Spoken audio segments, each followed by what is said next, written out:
Bonjour à tous et bienvenue pour cette nouvelle chronique de jurisprudence.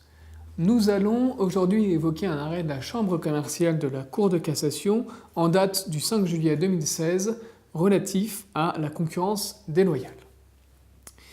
Dans cet arrêt, un artisan chocolatier est assigné en concurrence déloyale par un concurrent, notamment sur le fondement d'une utilisation à tort des termes artisan chocolatier, tradition artisanale ou encore fabrication artisanale.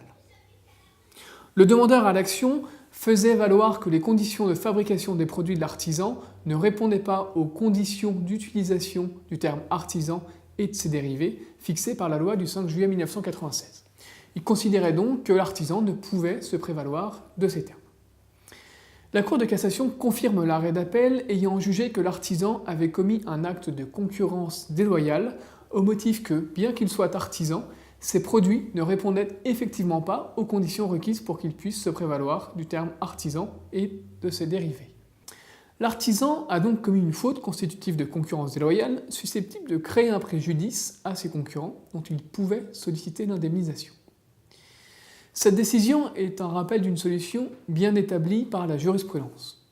La Cour d'appel de Pau avait ainsi jugé en 2013 qu'il est constant qu'un manquement à une obligation légale par une entreprise ainsi que le non-respect d'une réglementation peuvent constituer une faute justifiant une condamnation pour concurrence déloyale en ce que ce comportement perturbe le marché de par la situation plus favorable dans laquelle cette entreprise se trouve par rapport à celle qui respecte la réglementation. L'action en concurrence déloyale est donc susceptible de constituer un moyen de développement contre vos concurrents qui ne respecteraient pas la législation. En effet, dès lors que vous constatez un manquement à la législation de la part d'un de vos concurrents, il vous est possible de le faire condamner et, tout en obtenant la cessation des pratiques interdites, de lui porter atteinte en espérant une augmentation de votre propre chiffre d'affaires par l'acquisition de nouvelles parts de marché. Une telle stratégie peut revêtir un intérêt particulier pour une enseigne naissante, bénéficiant d'un savoir-faire innovant qu'elle souhaite protéger pour conserver ses parts de marché.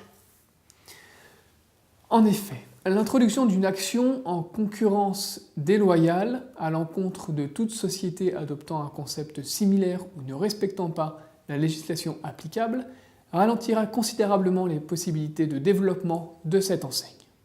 Elle nécessitera d'abord des investissements humains et financiers de la part de l'enseigne assignée, qui pourraient être difficiles à supporter pour une enseigne naissante. Par ailleurs, elle sera susceptible de faire fuir les potentiels candidats désireux de rejoindre cette enseigne en qualité de distributeur indépendant. Ne négligez donc pas l'utilisation de la procédure en concurrence déloyale à l'encontre de vos concurrents. Elle est susceptible de constituer un outil stratégique pour la protection de votre réseau. Je vous remercie et à bientôt pour une nouvelle chronique de jurisprudence.